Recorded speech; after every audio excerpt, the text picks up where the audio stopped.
दादा को सादर नमन।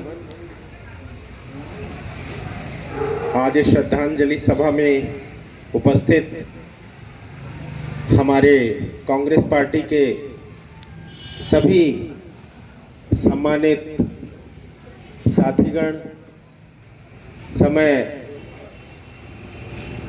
कम है इसलिए सबको नाम से संबोधित नहीं करूंगा। मैं उन लोगों में से हूं जिनको दादा का सानिध्य और स्नेह दोनों प्राप्त हुआ, और शायद उन लोगों से भी हूं जिनको उन्होंने अधिकार दे रखा था कि मैं उनसे कई विषयों पे लड़ाई भी करता था, और साथ में एक इस बात के लिए अपने को सौभाग्यशाली भी मानता हूं कि जब कभी कोई बहुत आवश्यक उनका प्रतिष्ठापूर्ण कार्य होता था तो वो मुझे बुला के सौंपा करते थे। बहुत सारे चीजें ऐसी हैं जो अपन ने उनके बारे में बातें सुनी, राजनीतिक, व्यक्तिगत, उनमें कुछ चीजें उनकी ऐसी हैं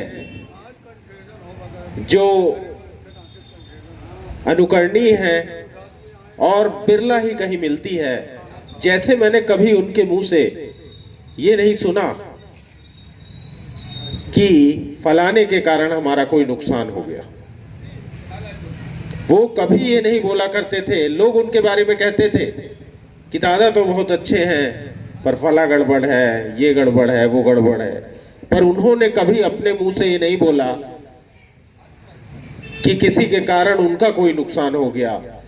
वो हर चीज का दायित्व अपने ऊपर लिया करते थे।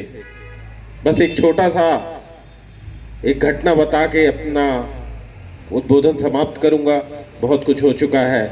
एक बार मुझे दादा ने महापौर की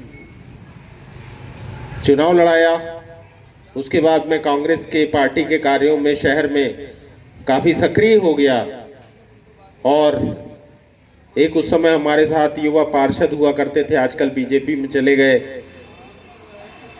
हमारे साथी वेंकटेश भाई। तो वेंकटेश और हम गए और रीवा के एक बड़े व्यवसायी थे, वैश्य समाज के थे, उनसे मिलके आए और उनको हम लोगों ने कहा कि इनको अगर शहर कांग्रेस कमेटी का उपाध्यक्ष बना दिया जाए तो वो पार्टी में आ जाएंगे। हम लोग बहुत खुशी खुशी आए। दादा को हमने बताया कि दादा ऐसा ऐसा हो गया।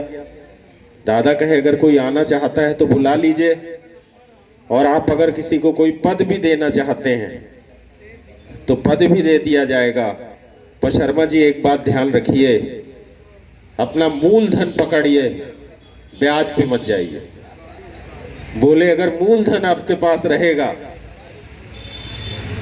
तो ब्याज आता रहेगा, और अगर आप मूलधन छोड़ देंगे तो फिर ब्याज काम नहीं आएगा। और शायद इसको मैंने बहुत ध्यान से, और इस बात को आज भी मैं अपने छोटे छोटे जो कांग्रेस के हमारे साथी हैं, जब मुझसे जुड़ते हैं तो मैं उनको ये किस्सा सुनाता हूँ और कहता हूँ कि जो हमारे कांग्रेस पार्टी के मूल साथी हैं, जो हमारी पार्टी के साथी हैं, जो हमारे साथ संघर्ष कर रहे हैं, उन्हीं को पकड़ के रखना है, उन्हीं के साथ मजबूती से रखना है। और मुझे लगता है कि दादा के बाद जो कोई भी इस बागडोर को चला रहे हैं, उनके लिए उनका एक ये बहुत बड़ा संदेश है। दादा को सादर नमन, सच्ची दादा को श्रद्धांजलि।